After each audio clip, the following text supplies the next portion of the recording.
to A Well-Designed Business. My name is Luann Nigara, and I'm so glad you found this podcast. Together with my husband Vince and our partner Bill, we have grown our company WindowWorks from the ground up. So I know and I understand the challenges you face in running your interior design business. I also know that your talent alone isn't enough to ensure your success. So on this podcast, we talk about strategies and practical steps to help you grow your business. But make no mistake about it, we have our share of fun here too, mixed in with those aha moments that I love so much. This isn't fluff. Nobody has time for that. Whether you are a new interior designer or a seasoned designer, I am here to help you create and to manage the kind of interior design firm that you dream of. It's straight talk and it's action. Are you ready? Let's get started. Hi, welcome to another episode of A Well-Designed Business and to Power Talk Friday. As you know, Power Talk Fridays are very often outside industry people, or they are coaches within the industry, but rarely it's an interior designer on a Power Talk Friday, unless it's a Where Are They Now show or a Things I Learned from a Well-Designed Business show. But today is a fellow designer, and it is a true Power Talk Friday teaching show. Colleen Primm is with me today. Colleen first wrote to me way back on November 6, 2016. She said she found the show, she was enjoying it, and she was learning. But then as a new designer, she wondered if I would ask guests these certain 4 or 5 questions that she listed for me. One of them was, what do you put on your website when you don't have the accolades yet that other interior designers have? And I have to say, I'm very happy to share with you that in researching Colleen for today's show, in reading her website, I found that she found the answer to that question.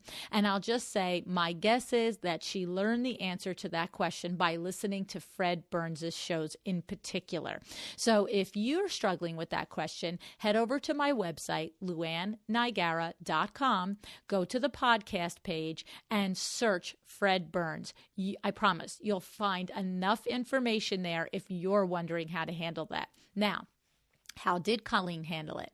This is what I found on her website, and I'm going to read it to you because I think it's very powerful. She says, my path to interior design was unconventional. I had been in the banking industry for 12 years, and in working in the banking field, I was underwriting commercial loans and mortgage loans. After writing loans for a few years, I became a trainer, teaching other people how to write mortgage loans. Here it is. I am the rare interior designer that can not only decorate your home, but I can also show you where to spend your money on your home so that you get the best resale value.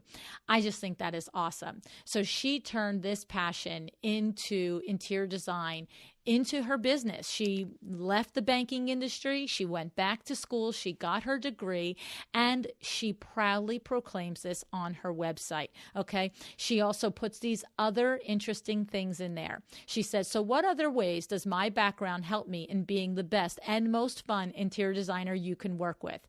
My banking background will help when it comes to budget and the ability to stay within it. My experience as a trainer will help so that I can explain the thought process behind the choices that are made for your home in a clear and concise manner.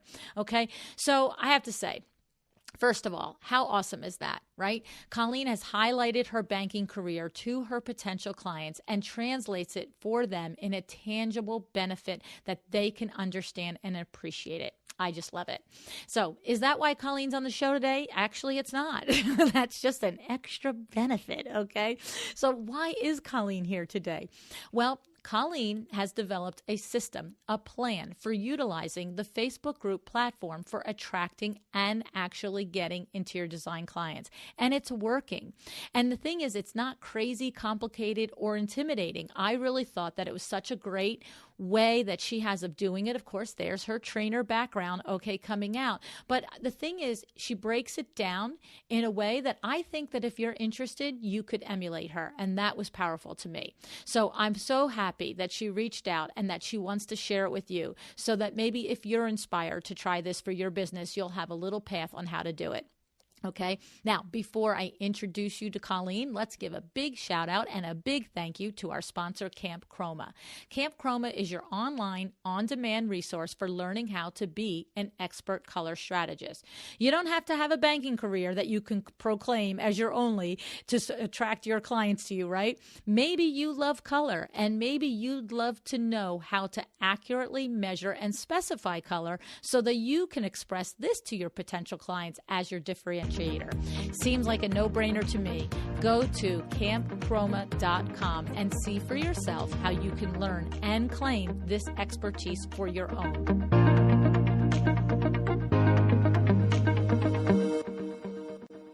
Hi, Colleen. Thank you so much for joining me on A Well-Designed Business today.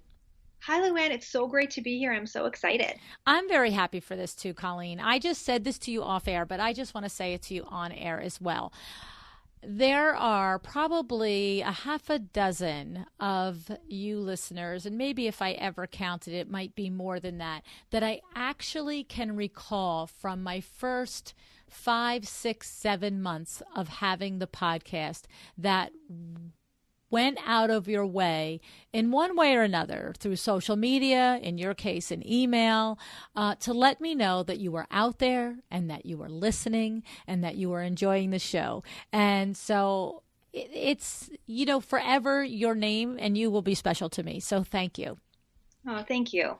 And what's so funny is I will share with everybody that when Colleen did email me, she said, nicely, she's complimented the show and so forth. And she said, but I'm a brand new designer and I have a lot of questions that I think new designers face. Would you ask some of these questions? And her questions were so good that I have them on the wall with me, and it's dated November 6th, 2016 with Colleen's name at the top. And every once in a while, when I'm just looking for a new question to ask a guest, I just turn to my left and I look over and I read one of Colleen's questions. So sometimes you have to, guys, give Colleen the credit for some of the questions. Oh, you're so sweet.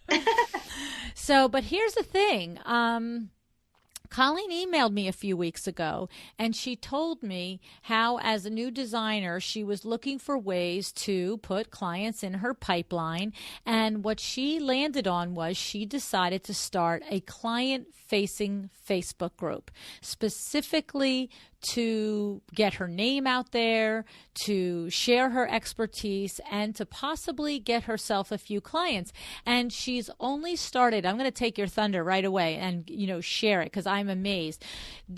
Colleen and I are recording this in the middle of August 2018. She started this group June 1st, 2018. She already has over 640 members in the group. So congratulations, Colleen. That's amazing.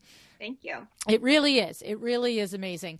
And the thing about it is that, you know me, I don't let you off the hook. I said to her, well, how many of them are your friends and family? How many of them are, designer friends from other groups? And what did you tell me, Carl?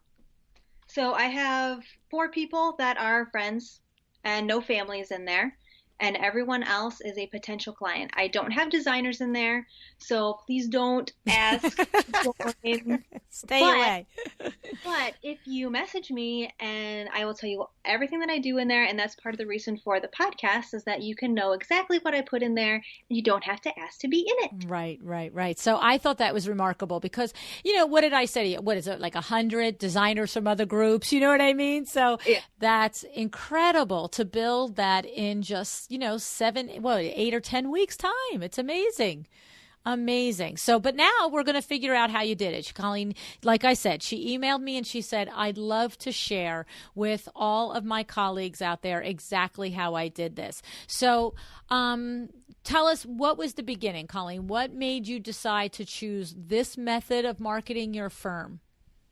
So what made me decide to market it this way is that as a new designer, just like a lot of other designers out there, I don't have a gigantic portfolio. So I don't have the big, beautiful pictures that are perfectly lit and my professional photographer took them.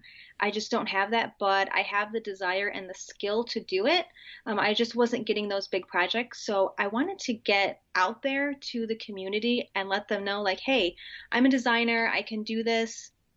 And I want you guys to come on this journey with me. And I really wanted to build a community. So that is how I really wanted to start it. And it's really taken off. I have a lot of people that really love being in it. I have some people that have told me like certain posts that they absolutely love, which, makes your heart sing a little bit too. Now, we're going to get into how you do it, but I just have a question that I just thought of. Oh, and I'm going to answer before. Okay. I'm just going to say, do you put it to YouTube? But no, because you keep it private for your community there.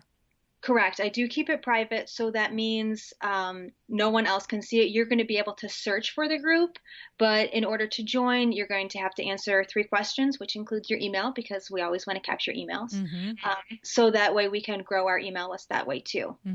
It's funny because I don't actively it's not one of my top 5 priorities to grow the Luann Nigara and Friends Facebook group. What it is that I don't know if you heard about how Deborah Damari from Damari Design does the coffee talks on the podcast. Are you familiar with that, Colleen? I am. Yes. And so Deborah Damari is a designer from Miami, for those of you who this is new information. And she was on the show. She is the founder of vegandesign.org or net. Kill me here. I don't remember which one it is. But vegandesign.org, I believe. I don't know. I shouldn't say that. But anyway, and the thing is that she really, really enjoys the podcast, and she likes talking about the podcast and the lessons from the podcast. And she approached me and she said, do you think that you would mind if I started a group where once a month I come in and up to 20 designers, 25 designers can come with me in a Zoom meeting and live, and it's like a book club for the podcast, and they pick a particular episode. And so what happened was, in the conversation of it, as she started to do it, I said, we really should put this somewhere where other people can take advantage of this if they can't, even though they can't be there in real time. And of course, she could be collecting emails and have this admin of having to then email the Zoom recording individually to other designers. But think about that. She's running, a big design firm in Miami. She's got the vegan design thing. Like, she doesn't need another job. So talking to my buddy Mark McDonough of Tastefully Inspired, he said, Luann, create a Facebook group. Just, people have to sign, they have to ask to be in. So it's a private group. But then when Deborah is done with the session, she can put the session in the group, and the members of the group can watch the recording. And what I love about this is that, Deborah is a 25-year experienced, very professional, very profitable designer. And so I am confident when she leads a conversation about the podcast, right, about the episode. So, but to your point, you have to give over your email, and you have to be a designer. And what's funny is sometimes people don't give the email, right? Yeah. Do you let them in anyway? I do let them in anyway after I've looked at them and know that they are going to provide value. So if I get a request from someone that has, I had a request from someone that was in 67 other groups. Whoa. I did not let the person in. They're just a group collector. Right. They're not here to really have value in it. So I want people in there that are going to have value, and you're going to have people that can come and go from your group. I lose a couple people a week. I gain a couple people a week. So it kind of ends up being a wash, but you want your group to have value in it. And I'm a firm believer in numbers and money. They follow, they don't lead. Okay. I love it. Yeah, no, and I feel like, look, if you're going to be in there in your group giving value, you're going to be teaching. We're going to talk about the things that you do in your Facebook group. I think it's the least that somebody can do is to give their email, so that if you do want to then take it to an email marketing sequence, why not? Right? I mean, you're first giving. And that's my thing with the Luann Nigara and Friends Facebook group too. I'm thinking to myself, well, between the podcast, which is free, and then the talk about the podcast, which is free, you can give me your email. You know what I'm saying? It's like, it's not asking a lot. So, and of course I stand here on every show and tell all of you how important it is to grow your email list. What would I be if I was like, let them all in without the email? I have had very few people not give me their email. Yeah, interestingly, we've had quite a few, and it's just funny. And like I said, it's like 15th on my priorities of things to do. So I'm just like, well, you could just sit there forever until you give the email. Otherwise, I'm over it. I don't, I'm not. It's not my priority to grow an email list from that location, but it is going to be the least that we're going to get from it. Is my point. I get it. So, anyway, so Colleen, tell us when you decided to do this. We understand now how and why you were feeling like there needed to be another way to show your expertise other than having the luxury of having a nice looking, full, robust portfolio. And you settle on doing this Facebook group. Did you research them? Were you influenced by, I know we have a lot of common designer friends, Wendy Wallachuk and Rachel and Dixie, a lot of people, Claire and Veronica, that all have community Facebook groups for designers, but Wendy in particular has a client-facing Facebook group. Were you inspired by some of these women? Did you get inspiration or advice or ideas outside of this? Where did you go when you said, okay, if I'm really going to do this, how am I going to learn the best way to do it? I did get inspired by Wendy, actually, for two different reasons. One was definitely for the client-facing Facebook group. When she said that on your podcast, that was a light bulb for me. And then I also reached out to her when she talked about her packages that she sells. So, oh, yes, the Mydoma packages that she has. Yes. So I am a total Mydoma girl. So, oh, you are too? Okay, good. Yeah. Everything my page is on my Facebook, on my website is actually Mydoma. Oh, okay, good. So it makes it a lot easier. So that's how I got inspired to do it. And then also, I have a master's degree in business. So I am a business person first and a designer second. Love that. And I am also, my previous field is banking, and particularly selling mortgages. So not only can I design your house, I can also sell you your mortgage.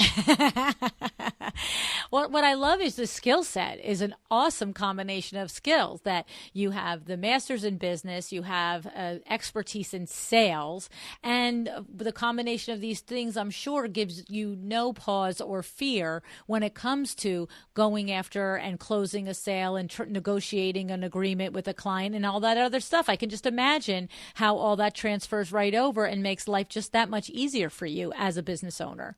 It really does. And I think you'd be surprised. I think a lot of designers struggle with the closing of the sale. And you might find if you're really like thinking back, what's your actual close? Like, are you really closing? Right. You want to talk about it a minute? Because you just teased me with talking about sales and I'll forget Facebook in a minute. Now, I'm kidding. We can talk about it. I'm teasing. But we should go back to it. Like we will go back to, because I agree with you.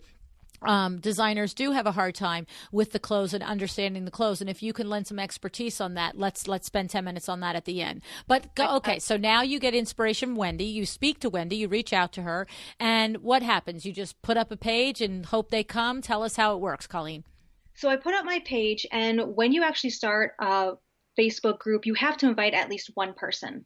So I technically invited one person, but it was a friend of mine, and we used to be trainers together at the same company. So I knew that I could do a couple test things in front of him, and he would give me positive, constructive feedback. When you're doing any kind of Facebook group, or I do a lot of lives, which we can talk about, you should have someone in your group that's going to give you constructive feedback. I think feedback is a gift. And when you have someone that's like, that was great, that's not really super helpful. So you need someone that's going to tell you, like, you know what, I wouldn't do it that way, try it this way, and you might get a better result. So I invited one of my friends to the group, and I started with that. And then the next day, what I did and how I grew it so quickly is that I was very precise and very meticulous on what I was going to have in my group, and that was the message that I sent out. Okay, explain it to us. So I didn't just say, hey, everyone, I'm starting a Facebook group for all you people that just love design. Okay. We talk about everything design in this group. Come and join my group. right? That's too broad is your point. It's just, Yeah. that could be anything. What kind of design? Is it graphic design? Is it interior design? And even if it is interior design, is it, what is it about a design, right? Are you like an Right. enthusiast, you're do-it-yourselfer? Like, it's too broad. That's what you're Too broad. describing? Okay. Right. So you need to be very clear if you want to start a group on what your actual content will be. So for example, when I sent out a message to not only my Facebook friends that were on my Facebook page, but to other groups that I was in that were particular mom groups, I said exactly what the purpose of my Facebook group was going to be. So in my post for those other Facebook groups, I said, I'm starting a private Facebook group, and it is going to be about design. Interior design specifically. You are going to be encouraged to post questions. I'll be happy to answer them. Also, on Mondays, I'm going to be giving you designer tips, and you can ask me questions live as well. On Wednesday, I'm going to do a Facebook Live, and I'm going to go to local places in a segment called Shop Local, and I am going to go to like home decor places or lighting places, anything home related. And I'm going to take you around my favorite shops. And on Fridays, I'm going to do a Facebook Live of check-in. So you're going to find out maybe I'm going to be at a work site, or maybe I'm just in my home office working on something. That is what my Facebook group is about. If you would like to join, please click here. Wow, that's pretty well thought out. I like that. Forget that I like that it's precise and niches you, and like you said, literally speaks directly to the interests. If you've got them, then this is what's going to happen. But even coming up with that little schedule for yourself is very terrific. I like it. It's very helpful when your content is planned, because it's a lot less stressful when you're like, oh, I don't even know what the topic I'm going to talk about today is. And I should probably talk by like the next 30 minutes. It's the truth. You see me go in and out of it. I'm like, okay, I'm going to do Instagram Live, and I do too, and then I don't come back again. But I'm hearing how, as the person responsible for it, like you're talking to your colleagues saying, if you want to do a group like this does take out this whole layer of what am I going to talk about today? It's like, okay, it's Monday. I post a tip and I answer questions. Wednesday, I'm on the road. Friday, I'm in my projects, wherever that means. That means, like you said, it could be at the client's house. It could be in my office. So clear for both of you, right? Yes. And this way too, you know exactly what you're getting when you join my group. Right. It's not a surprise. And another reason that I did the private Facebook group is because I do have a lot of friends that are in the mortgage industry, and they use their personal Facebook page to advertise a lot. And I know a lot of us do that. And speaking from someone that is on Facebook, that does get a little annoying. Right. Because that's a good point. You could have simply just started posting these events, whatever, whether it's a Facebook Live or on these days in your own personal page. Yes, I could have. And I don't think I would have gotten, in fact, I know I would not have gotten as much interest and engagement from my Facebook friends, because this way I have met so many new people from doing it this way, as opposed to just the people that I was Facebook friends with. And like I said in the beginning of the podcast, I got 4 people when I posted on my personal page. Right. Interesting. You see, and we would all probably make the mistake that, well, on my personal page, I already have 20,000 friends, or even it's 600 friends, whatever it is. You would think I better start there and let them, even if 3/4 of those friends aren't interested in design, they all have a mother, brother, sister, father who might want to do a design project. But you're saying it's almost like how Fred Burns is. He gets very specific, speak to your only, attract your only, and it works better than just putting it all out there everywhere.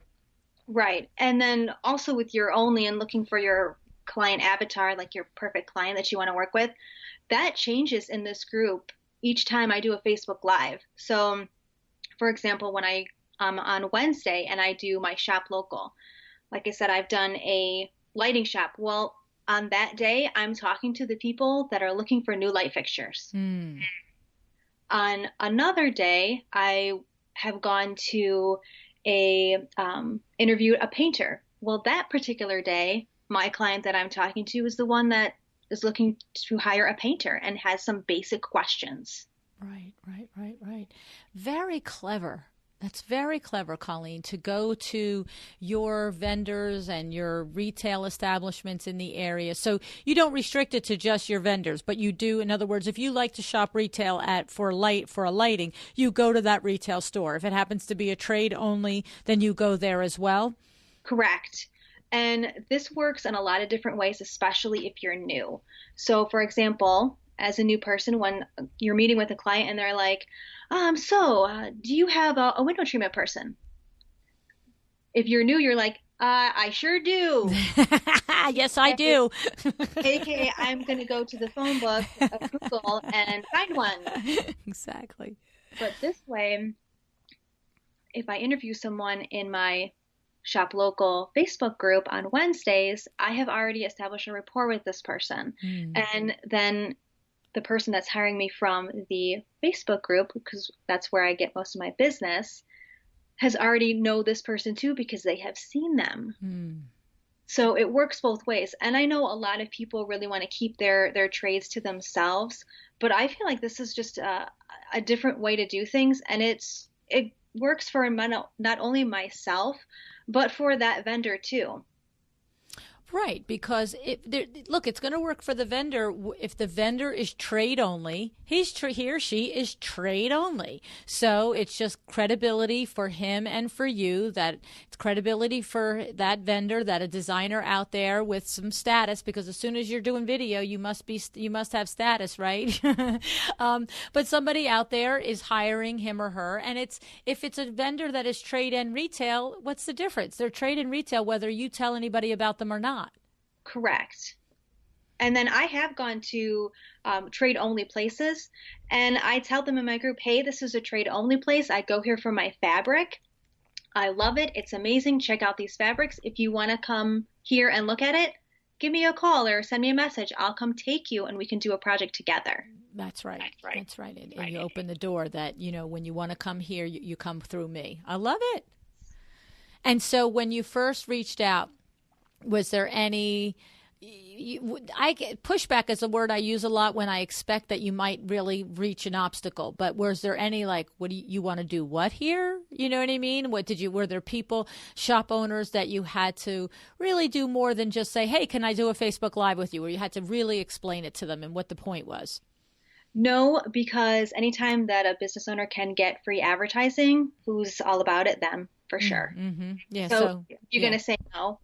No, you're not going to say no. Well, and that's the thing. It's the reason why I asked you that question is because often you forget that you're feeling intimidated and feeling uncomfortable with approaching that vendor or that resource or that retailer. But if you think about it from the standpoint of them, that's terrific. I say all the time to reach out to retail window treat. I tell you guys all the time, you want to have you're a new designer, you want to have a DIY workshop, go ask your kitchen place if you can have it there. Go ask your window treatment place if you can have it there. And in my private groups, my coaching groups, I've had designers say to me, I feel uncomfortable doing that. Like they're going to not want to do it. And I always say, if a designer called me and said, I want to bring 10 consumers into your showroom, I'm going to say no.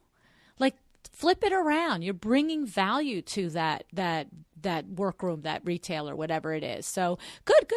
I love it. Yeah. Okay, so now you have your content schedule. How much time did you take figuring that out, Colleen? Did you have other ideas for the days that you ended up scrapping and throwing aside, and you settled on these, or these three came to you and you were off to the races? These three really came to me, and I was like, I'm going to do this. Facebook Live is where to be at, and you get 40% more engagement if you do a Facebook Live opposed to if you do a regular post. So I knew that anyone in my group, they would, as soon as they open their Facebook, I'm going to be the first thing that they see because it's a Facebook Live. And the other 2 days, which are Tuesdays and Thursdays, I do post other things. Okay. So some of the other things that I post might be hey, here's some online fabric stores that I love, and I'll list 3.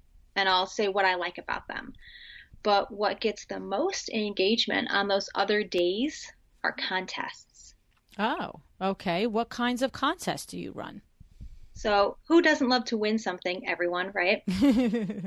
Everyone loves to win. So I have done 2 contests so far, and they are a smashing hit. So the first contest that I did was a bookshelf styling. So in my post, I said, hey, everyone that, had questions about styling bookshelves, because in my questions, in order to join the group, I asked, like, what are you most excited to learn about? So another way to try to figure out what kind of content I could put on those other days. Good idea. So in a post about a contest, it was styling your bookshelves. So in the requirement was you had to post a picture in this thread of your bookshelves. Tell me one thing that you don't like about your bookshelves. And if you are selected, you have to agree that I will do a Facebook Live at your house, and I'll come over and I will style all of your bookshelf. And if you like what I have, you can purchase it. And if you don't, that's okay too. Okay, so now though, of the 645 people, how many are local to you in Ohio? 95% of them. How do you think that happened? Did you do that by design somehow also? Did you do Facebook ads where you geotagged Ohio, or did you only let people, like, how did that happen, Colleen? So that was very strategic as well. Okay. So I targeted to advertise my group in other mom groups, and the requirement to get in those groups is that you had to be local. Okay. So you went to your local PTA group, your moms who work group, your moms who, play tennis group, whatever it is. And that's where That's where I got my clients for this group. Because that's what there are, potential clients, leads, however you want to say it. So in order to be part of those groups, you have to be within, I think it's like a 50-mile radius. Okay. That's a great distinction that I didn't, bring out when we were talking about filling your group. I'm glad that it came up. Okay. So, and I would just say probably some of those groups would not, depending on the group dynamic or the culture, there might be groups like that don't let you post a business venture in there, I would imagine, right? You have to sort of see what the rules are. Correct. So if you would like to take this avenue and do this, you should read the rules first. Some groups will let you post once a week about your business. Other groups, it's whenever, as long as you're not like spamming the group. Mm-hmm. So just be very careful and read the requirements and rules for that group before you post about your business. Okay, good. Okay, so now styling bookshelves seemed to be a high priority among the people when they filled out their questionnaire. So you do this thing, and the requirement is that they have to give you a before picture. They have to let you go. So you're going to a local retail shop. You're purchasing accessories. You're using probably some of the things that they have there as well.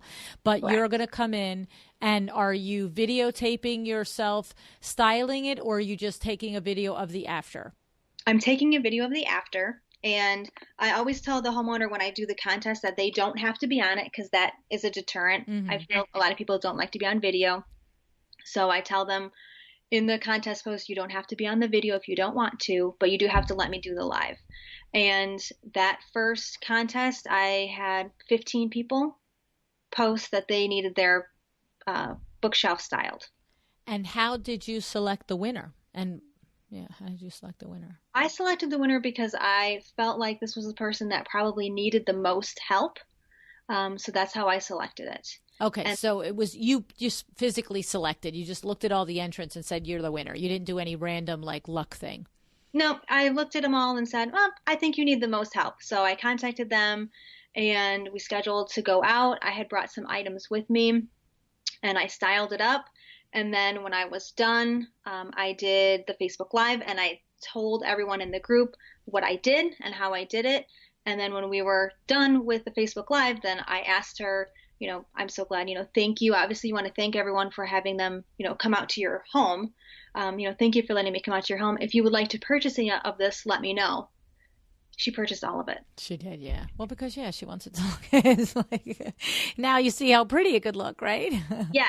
And that's also the point, is that your objective of the contest is not only to help the client in your group but to also get your foot in the door because you should be able to lead to some other kind of sale. Right. Exactly. Exactly. And let's just do the nitty gritty. So did you buy these items at trade sources, at retail sources, and did you mark them up? How did you do that? I had a combined of some trade, but mostly retail, and I did mark them up 20%. Right. So it wasn't a huge markup. The point is not to gouge the person. They won a contest. You don't want to be like, oh, and by the way, all of this is $1,000. That's not the point of the contest. It's to make them feel good. And the total that she ended up spending was $350. Right, exactly. And what I wanted to make sure that was clear is that you did mark it up 20%, even though the woman, here's the point that I tell you guys all the time, even though the woman could walk in the store just like you did and buy it for a certain price, she doesn't know what to pick in that store. And that little bitty 20% is worthwhile to somebody who does not know how to make that selection or where to put that item on the bookshelf once she has it. And if it weren't a contest, then I would be more like you didn't charge enough. But to your point, it's a contest. It is supposed to feel like a prize, and you're not looking to take advantage. You're looking for it to be a little bit of the loss leader into the next phase of her project, hopefully. Correct. And if it doesn't, it doesn't. You know what I mean? That's the thing, and that's where the 20% is helpful. So yeah, so you're still, if you are really wanting to make the money, you still make a little, but the objective is to get in the house and see what else you can do to help her that will be of more value to not only that client, but then to yourself too. Mm-hmm.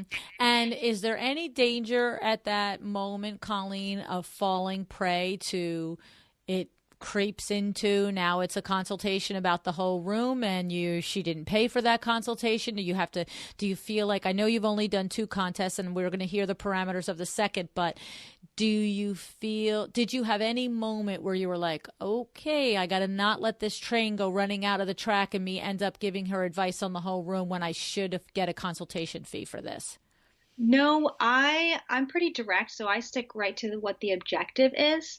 And I was very fortunate with her. She also took me obviously through her first floor and was like, you can pick anything you want.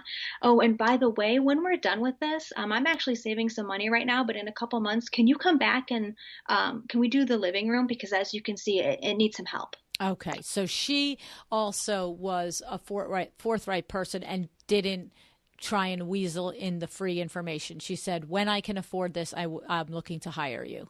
Correct. Okay. I mean, you would agree that that is something that you should think about. If you come from a sales background, you come from a banking industry where it is a little bit more cut and dry, no nonsense. And so you have the ability to separate the emotion and the business side of it. Do you agree, though, that somebody should, if they're planning to duplicate this and do this type of contest, feel very confident in being able to not get taken advantage of and standing there for 4 hours now, moving furniture around? I think you should. And I think it comes down to a basic sales skill, which is control. Mm-hmm. Mm-hmm. So you need to be able as a designer to control that appointment and lead it where you want it to go and not let the client lead you. Right. Agreed. Okay. Love it. Easier said than done for a lot of people, but we all get there eventually if we're trying and we're intentional, right? Yeah. Okay. So what was the second contest that you did? Oh, wait, time out. And so that contest resulted in 15 new people joining the group. Is that what you're saying? 15 people that had needed their bookshelf style. Okay. And what did you do with the other 14 people? Did you market to them in any way? What did you do with those? Anything? I will be marketing to them. Okay. So something like that, which is the same thing that I did with my second contest. You remember those names. Obviously, they're in a post. And then that becomes another lead for you when, for example, it's holiday time and they need something done. You can send them a message or you have their email. So you market to them in something very specific and targeted to them. Mm-hmm. Mm-hmm. Right. You start to segment your list out now. Yes. The big list and then the sub list of the 15 people that were willing to take an action, even if that's all that is. I mean, that's a person who is willing to count themselves and be noticed. And that's significant. They're willing to move themselves from cold to possibly lukewarm, right? Correct. Okay, cool. All right. And then you didn't do anything in your contest where they had to do anything other than post the picture. They didn't have to invite one friend and post a picture. Like none of those things happen, because I know that there's mechanisms for those types of contests as well. And that could be another contest later on, but my point for the early contest and being early in the group is I don't want people to feel pressure to do that. And the group is a good size. Yes. So I don't need, 10,000 people in the group. That would be a little harder to manage than the size that it is now. So maybe eventually, maybe around Christmas time or something, I would do a contest like that.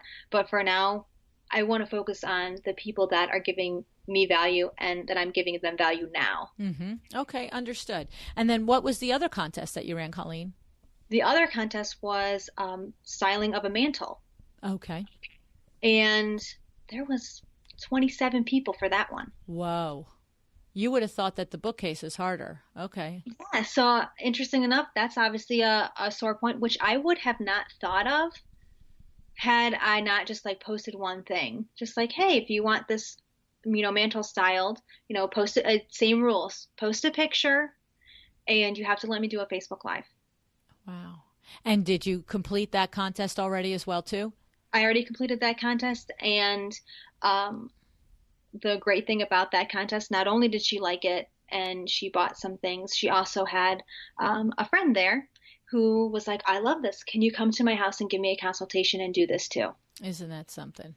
I sure can. Yes, you can. Well, and the thing is, again, I'm going to repeat myself. You guys probably completely, I know that you do, you completely underestimate how something that supposedly, quote unquote, as simple as styling a mantle gives people pause. Yes. You do it with your eyes closed. The rest of us are like, well, I don't know. Should that go there? Should this be this way? Should that be that way? I mean, it's crazy. And that's where you have to really understand your value. And when you are in a situation where charging somebody for that you don't throw the words through your head, I just styled a mantle, I'm not going to charge her for it. Because there's people that need you to style their mantle. It's like the dentist saying, well, I just cleaned your teeth, I'm not going to charge. It wasn't that hard. It's like he never says no charge. It was easy.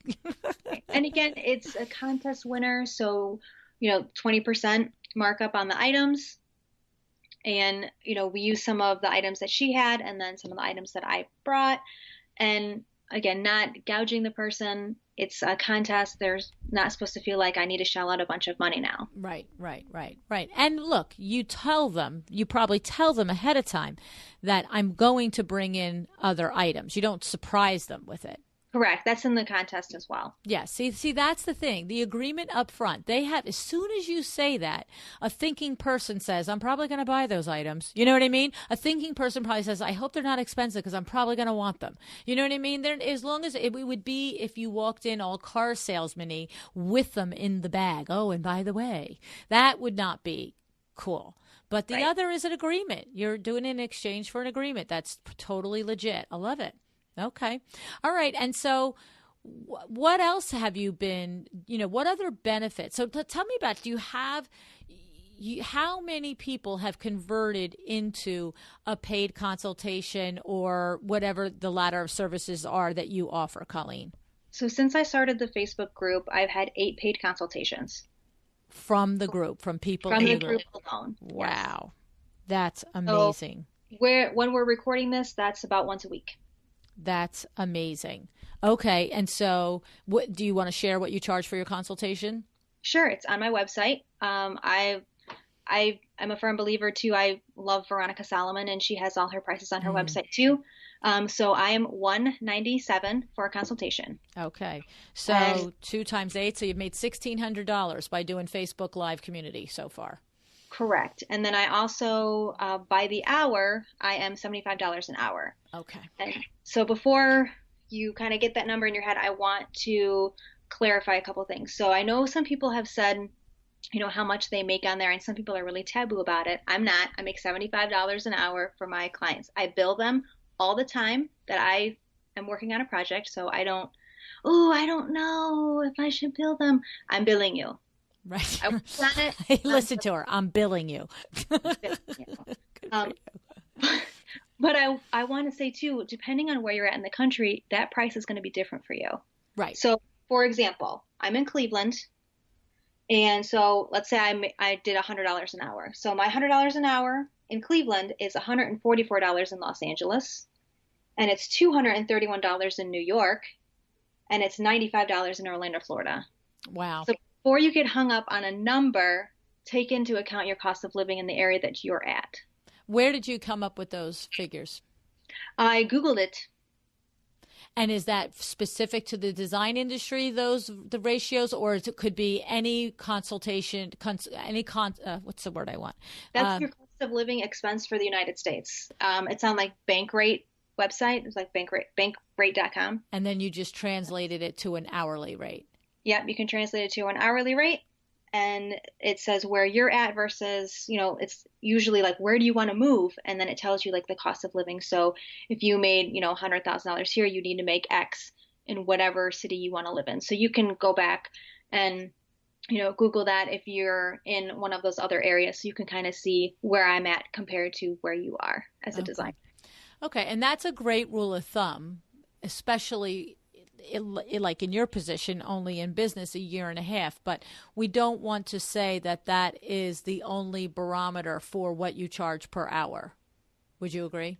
I would agree. Right. So as the years go by and the experience and the portfolio gets amassed, we're not going to, like the Colleen Primm, I'm going to tell you right now, the Colleen Primm in 5 years from now, I wouldn't be very surprised if she's $175 an hour. That's correct. Right. It just depends on where you're at in your business. If you're brand new and less than a year, you shouldn't be charging $300 an hour. Right. You're not there yet. Right. And that's okay. Right. That's the big message. That's okay. I like it. All right. And so you have 8 paid consultations. Have any of the 8 paid consultations resulted in further work beyond the consultation? Yes. So I've had one that has resulted in further work, and that's actually, if you want to look at it numbers wise, it's 100% conversion to a full service design, because those other consultations, they had something else that they wanted to do. Like they might have just needed some advice on something, or they just needed, some wallpaper selections, or what can I do in this room? So your normal consultations that you're doing, we all know sometimes that they were never meant to be full service. Okay. So in other words, the objective for the consultation was a finite stated goal, and you could achieve it in the consultation. So there was you knew going in that it wasn't, the point of that consultation wasn't to transfer or to convert to full service. Correct. So one was, and that one you converted. Correct. Awesome. You have a great close ratio. Well, and before I started the group, I also, anytime that I would go in to a meeting like that, a design meeting, knowing that it was going to be full service, I have closed on them. Right. Okay, good for you. And so what else do we want to say? I would like to know, what kind of prep do you do? Do you do it with your cell phone and a tripod? To give us a little behind the curtain on how complicated or how simple you have made it for yourself to be able to do these. To do the Facebook Live? The actual Facebook Live stuff, yes. Okay, so it goes back a little bit into what my previous career was. So we know that I was in banking before, but for the last 4 years of my banking career, I was actually a trainer. So I was up in front of groups of people all day long, talking to people and making sure that I had very specific things that I needed to hit, and outcomes that I needed to hit, and objectives that they needed to learn. And that's how I translated it into doing these Facebook Lives. So when I do a Facebook Live, I do prepare, I know what I'm going to say, and I run through it with, if I'm doing it with someone else, I tell them exactly how it's going to go. So they're not surprised either. Okay, so it's looking all very natural and everything, but it's like a TV show. It's had some rehearsal, and we know where we're going. We're not just opening our mouth and seeing what the heck comes out of it. Correct. And you shouldn't do that. You should at least practice a few times before you do your Facebook Live. I don't do it as much because I'm so used to public speaking and knowing what points I want to hit. But there are times where I will have a notebook, and I tell people when I'm talking, like if I'm in my office, I'm like, look, I have my little notebook here of things I want to hit with this Facebook Live. But I make sure I make a joke about it, but I make sure that I hit those topics. And how about the Monday where you share a tip and then you take questions? What happens when nobody shows up for the questions? I always have questions that I have posted. So on Friday, I'm like, hey, here's a question that I've received so far. I'm going to answer this. If you have any other questions, post them below. Okay. So I always have a pre-planned question that I'm answering. Okay. Whether it's happening live in the moment or not. Correct. Okay, I like that, as opposed to, I guess nobody's here, so nobody has any questions. All right, bye. So what are you doing? The Friday before or Thursday before, you're saying on Monday, I'm going to talk about how to select wallpaper. And then that way that you say, give me your questions, so they can give you questions all weekend. And then even if it's just one or if it's 10, you've got them to read out. Correct. So some examples of some questions I've had is I've had people post window treatments, and they would say, which one is better, the left or the right?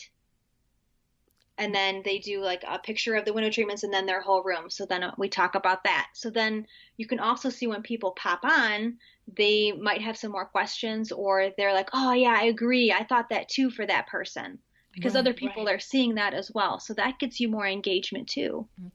Okay, good. And then how about the technical aspect of the preparation? Are you simply putting your iPhone on a tripod when you're at your desk or your office, or what are you doing? Yep. So I have a tripod for my phone. I find the picture on a phone is better than the picture on a computer. Maybe that's just my computer. Well, I don't know, but I do it on my phone tripod when I'm in my office. But when I'm out and about, I'm either holding it or I try to get someone else to hold it so that they can see me, as well as the person that I'm with. Okay. Rather than try and maneuver with a selfie stick or something like that. Yeah. It's a little bit more professional too when someone can sit there and just be still on you, as opposed to you're kind of going back and forth and you're a little wobbly. Right. Although, would you say to someone, if you don't have anybody to do that with you, don't let that discourage you from doing it? If you've got to do the selfie stick before you decide not to do it. Yes. And everyone, you really should get into the video. It's really fun. Don't be nervous. You can be a little bit nervous, because if you're not nervous, that means you don't care. You should be a little nervous. Right. I love it. And so what else? What do we want to say? I mean, how about, are there other things that have come from it that maybe surprised you, that I can hear very easily that you had very clear objectives, that you thought it through, that you had an intention with it, but were you surprised by any benefits or things that happened along the way, Colleen? I was surprised at how much people like events too. So because of this group, then I have completed one event from the group, and then I have just scheduled another one. So what I mean by that is when people are posting consecutively the same types of questions over and over. So the first talk that I did an event, and it was about your blank walls and how to fill them. So I was getting, I don't know, like 30 different people asking, like, what do I put on this blank wall? Here's a picture of my wall. Like, what could I put there? I don't even know. So when I'm getting the same kind of question over and over again, that's a light bulb, and that's a selling moment for you as a designer too, of obviously this is a need, so you need to find a solution to fill it. So what I did was I created a art talk and shopping experience. And I went to a local vendor of mine that has really great art in their store, and I talked to them, and I had an event there.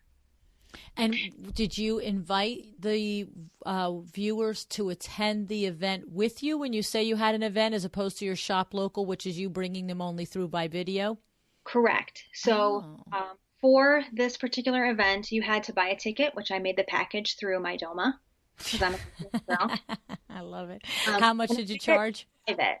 I charged $25. Okay. And what did they get for $25? For $25, and I talked to them about basic color situations. So how to, read a color wheel, what colors go well together, how to bring in art into your room, and or figuring out which colors go good in the color scheme that you already have to pick an art piece. And then I talked to them a little bit about Art 101 and perspective and things like that. And then once I was done with the talk, which lasted about 25 minutes, including just a few questions, we went around to the store and looked at different art pieces. So not only did I make some money on the ticket sales, but then also anything that sold from that event, I got a commission on that. Nice. And did the art gallery that you were at provide any snacks or drinks or wine or anything like that? They sure did. They sure did. And how many people came, Colleen? I limited it to 5 people. Okay. And I had 2 people come, which actually was the perfect number. So if you're going to do something like that, especially for art, you want to make sure that you have a small number. So actually next time I do it, I would probably cap it at 4. Interesting. And 2 people came and at least one bought art. They both bought art. That's awesome. Yeah. That's amazing. So, I know some people might say, oh, $25, I'm not going to waste my time. But you get the money from the art too. And it's not always about the dollar amount when you're just starting out. You need to make the connection. Right. You're building your community of live people who know you. I mean, it's to the analogy to window treatments is I can remember when we started Window Works, and after we were however many years established, and people would call up and say, oh, my neighbor did all their window treatments with you, the beautiful drapes, yada, yada, yada. And I'm calling, but you're not going to probably come out for I just need a mini blind on my back door. You probably don't come out for that, do you? We're like, oh yeah, we do come out for that. We actually do come out for that. Now, a mini blind for a back door is going to retail at about $85. So when I sell that for $85, there's $42.50, right? If I just did my math right, of net profit in that, okay, or gross profit in that. But then I'm driving there and I'm going to spend probably 35 minutes talking to you about everything under the sun and 5 minutes measuring your blind, right? Then my installer in a truck is going to come out there and install it. There's no way that we are making any money when your gross profit is $42 and you've got to take out your operating expenses out of that.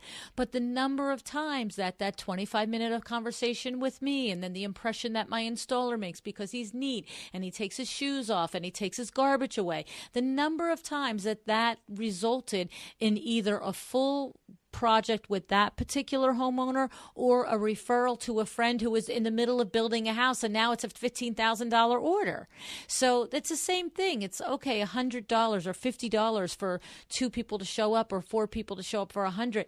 It's about laying the groundwork and creating that relationship so that when they enter the marketplace for an interior designer, they think Colleen Primm. Oh, I met that girl at that art thing and she was so nice and she was so knowledgeable. Let me call her. It's awesome. I love it, Colleen. Yep. And that's exactly what has been happening. So, especially for the art thing, I really wouldn't do more than 4 people. 2 was a great number especially for the first one. Like I said, I'm used to talking to groups of people, but art is so personal and you need to make sure that you are giving everyone individual attention. So if you had, 10 people there and you're going around and trying to talk to 10 different people, that's too many. So you said you have a second one planned. What and where? Is it going to be at the same location or are you going into a different location, a different topic? Different location, different topic. So when I posted about the art talk, I had a lot of people say like, oh, can we do something else too? I really need to know about window treatments. And then someone else said, and then you get, likes for that comment. And then I had other people say, I really need to know about like color. Like, I don't know how to bring it into my house. So that was a huge one. So I had then created a poll in my group of which topics would you like events to be? And I put in there another art talk, bringing color into your home, and then also, what was the other one I just said? I forgot. Window treatments. Window treatments. So then that, thank you.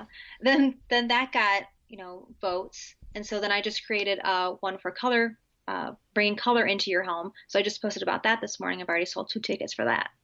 And how and where are you going to do that?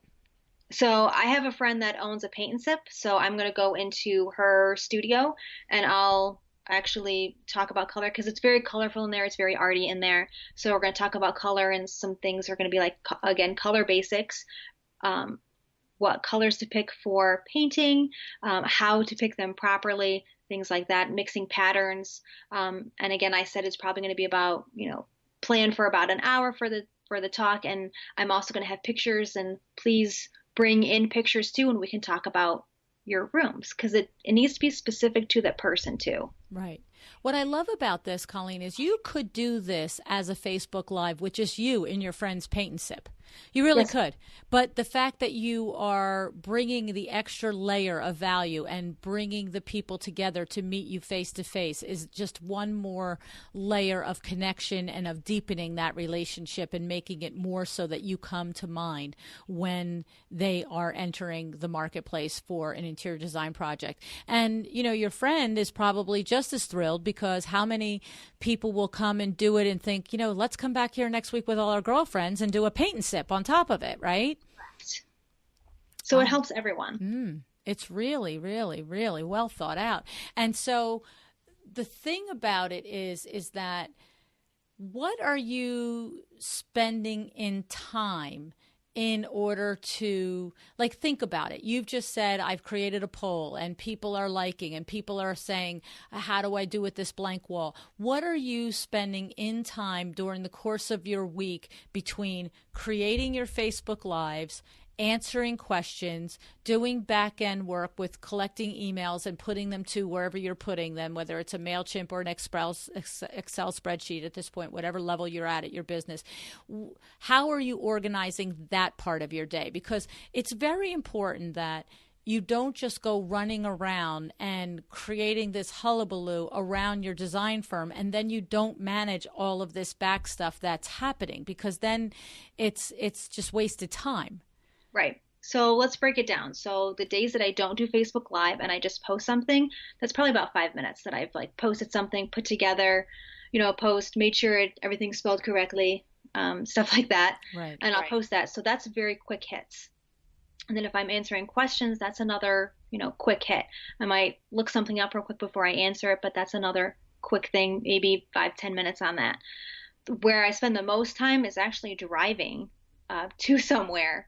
So if I'm doing my shop local, depending on where they're at, I've driven 30 minutes away or whatever for it if I want to go somewhere specific. So that's more time than anything else is the drive time, because then I try to be as efficient with my time as possible. I get in and get out. Mm-hmm, mm-hmm.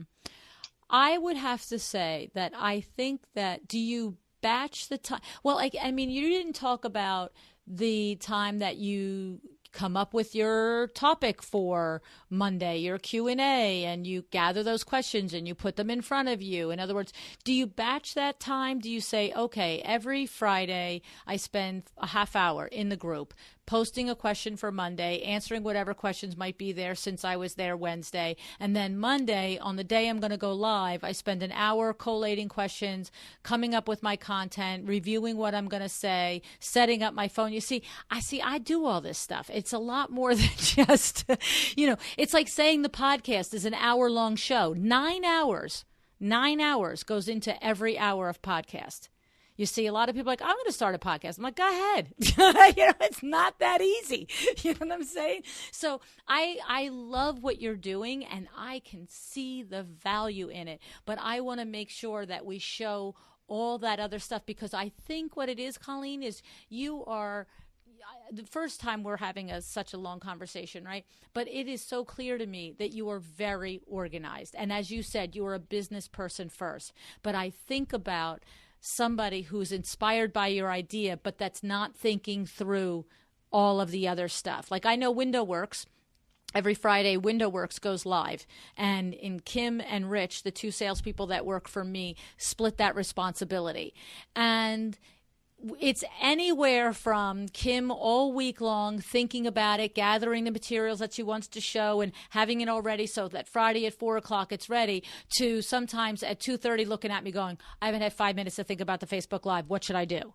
You know what I mean? So there's a level that happens behind the scenes, and it might be hard for you because you do seem so organized to put yourself in the place of someone who may not recognize that backstory. Am I out of line, or are you getting me? No, you're totally correct. Okay. So this also goes back to my background as a trainer, where you're going, in a training room and you have to be prepared. So I learned early on in my banking/training career to be prepared and what to do to be prepared. So I probably definitely have an advantage over someone that's just like, oh, this is a great idea, I want to do it. So as far as prepping goes, I will post the question. Let's say it's on Friday. Hey, I've had this question so far. Please post your other questions. And then usually Sunday afternoon, maybe Monday morning, I'll take a look and see all the questions that have been posted. And usually I get a notification what's been posted, so I'm already kind of thinking about what my answer is going to be. I will write down what I'm going to say. Okay. Not a bullet point of like, want to talk about window treatments. No, I'm going to say like, I want to talk about this part of window treatments and this part to answer that specific question. I like to write down who the person that I'm speaking to is. So let's say you asked a question. I would want to say, hey, Luann, I'm going to answer your question now. Right. You see, that takes preparation, and I admire that, Colleen, but I know that takes preparation because I know I'm the girl. If I remember your name in real time when I'm on this podcast, awesome. But if I don't, I'm like, I can't remember and blah, blah, blah. And I don't bother to go back and edit that out and not show you that I didn't remember because that's just what it is.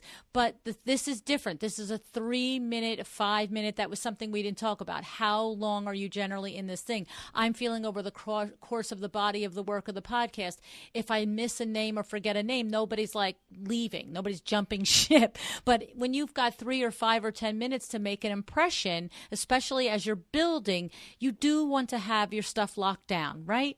Yes. And that also comes back to being prepared and knowing what you're going to talk about.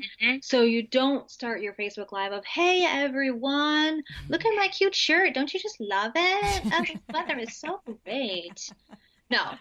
Get to the point. What's the point? Today I'm here. It's Monday. I'm going to answer some questions for design. If you check the previous day, there was 7 questions in there. I'm going to answer them all now.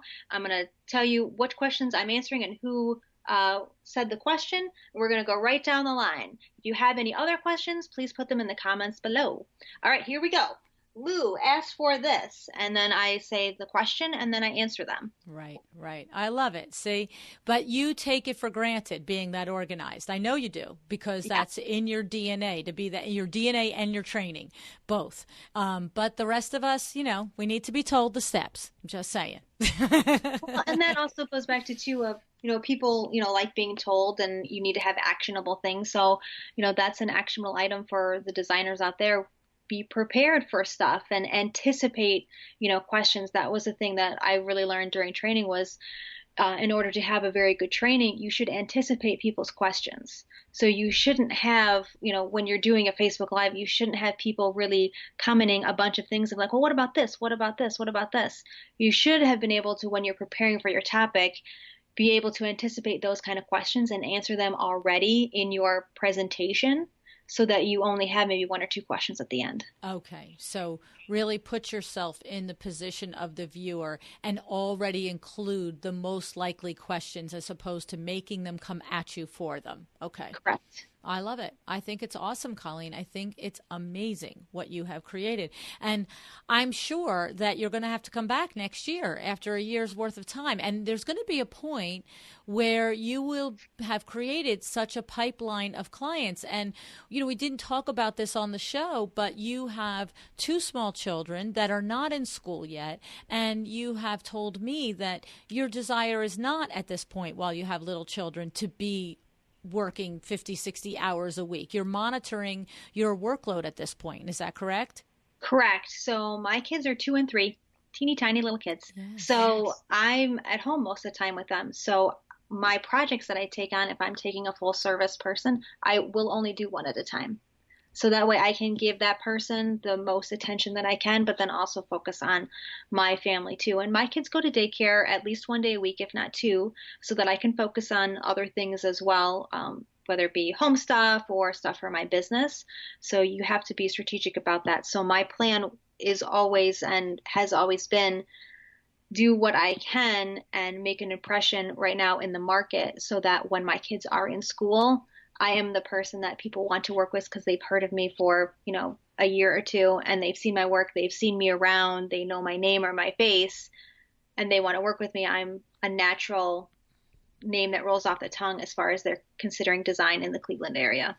I like it because you are understanding that it will take a while, whether it's 1 year or 2 or 3, to really build this base and have it convert over to real work at a high level of volume. It'll take a while to do it, but you have a while is your point, and you're happy for it to take a while. And it'll be curious to see what happens when it's 2 years out or 3 years out, and if you let it go, or you figure, because I could also see, Colleen, a way for you to ultimately monetize this in some way that might be as valuable to you and your family as actually being a designer out of the house. There are going to be, you're just too smart. I can hear it. You're just too smart as far as the events. Okay, so there's 2 people at the art event and you only would want 4 to do maximum value. But you'll come up with an idea where there could be 30 at $25. And now, do you really need to leave your kids for, 3 hours for 3 days in a row to go on a consultation when you can make it all in one night? You know what I mean? So I'm like, that's my brain. My brain is clicking like, I could put you to work and we can make some money on this. Yeah, absolutely. And that's, everyone has certain goals in life. So you just have to make sure, what are your goals and how are you going to get to your goals? Mm-hmm. And, that's some of my goals, is to be able to, provide for my family too. I'm very fortunate that my husband has a great job. So I get to do this and I don't have to do it. I get to do it. So that's important too, but I love business, and, like I said, design just happens to be the business that I'm in. Mm-hmm. It can grow where you want it to go. And there's all kinds of tools that you can put in your tool belt, but you really have to, as a designer, implement them. Mm-hmm. Yeah, it's awesome. I think it's terrific. Good for you, Colleen, honestly, because here you are, almost 2 years ago in a couple of months, and by the time this show airs, almost exactly 2 years ago, where you're saying to me, sending me an email, how do I this, I'm a brand new designer, and here you are, 2 years later, year and a half later, and have really, really settled on something that utilizes all of your best strengths. I mean, you have figured out a way to leverage your experience, your innate nature, combined with your design talent, and figured out a way to have it result in earning you the income that you want for your family at this time of your life. It's awesome. It's absolutely awesome. Yeah, thank you. I love it. I love it. Anything that we left out that you'd like to just say, or I'll tell you what, is there anything that's been hard about it that you should share, that you should just say, be careful of this, I made a mistake here? Anything? I will say that when you are starting your group, don't make the mistake to just invite family and friends, because that's easy to get the number that you want. It's not about the number. It's about having quality people that you can then not only help, but convert into a potential client. You're a smart lady, Colleen. You're a smart lady. Thank you. You got to think outside the box. What's that? Sometimes you just got to think outside the box. Exactly right. Very good for you. I will not be one bit surprised when I check in with you in a couple of years and your kids are in school and you are just kicking it out. I'm sure of it. I sure hope so. I would love to have, all the things that go along with it, product lines, TV shows. I would love it. Yeah, well, won't be surprised when it all happens. I'm going to be the first one to tell you that. Hey. Well, thank you so much for coming on today, Colleen, and sharing all of this with us. I appreciate it, and I appreciate your loyalty to me these last few years. Thank you. Thank you so much. It was such an honor to be on your show, and I really hope all the designers out there, I hope you found something that you could implement in your own business.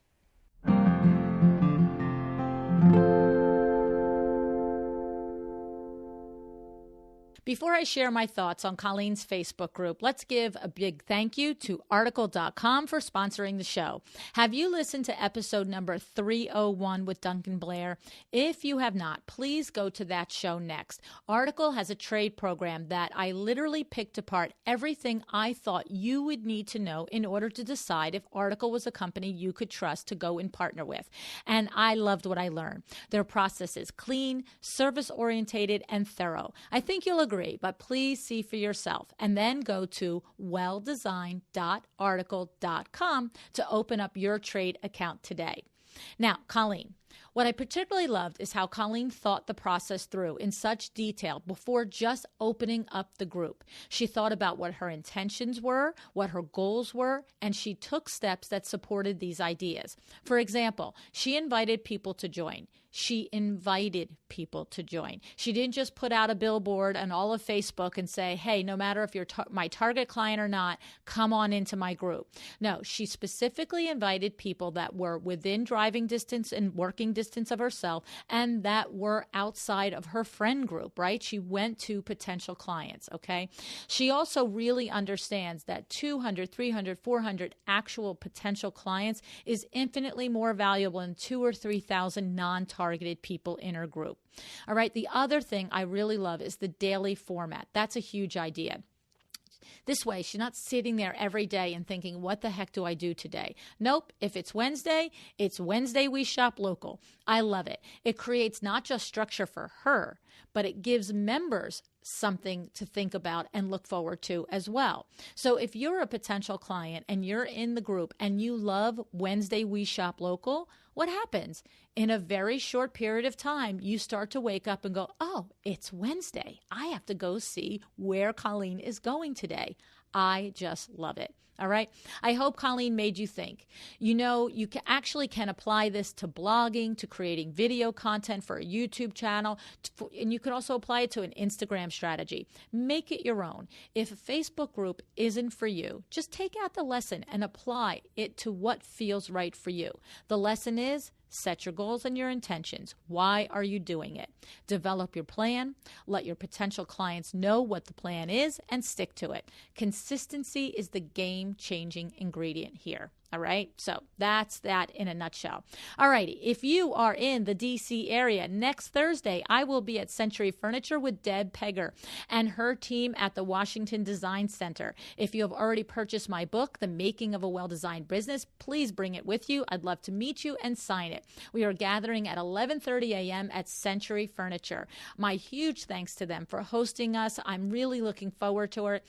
Deb mentioned to me the other day that they already have over 100 RSVPs, so it's really shaping up to be a pretty fun party. I hope that you'll join us. All righty, what are you going to do today? How are you going to be excellent? What's your decision? Write it down, make it, take it out of that notebook and make it an action. Have an excellent day.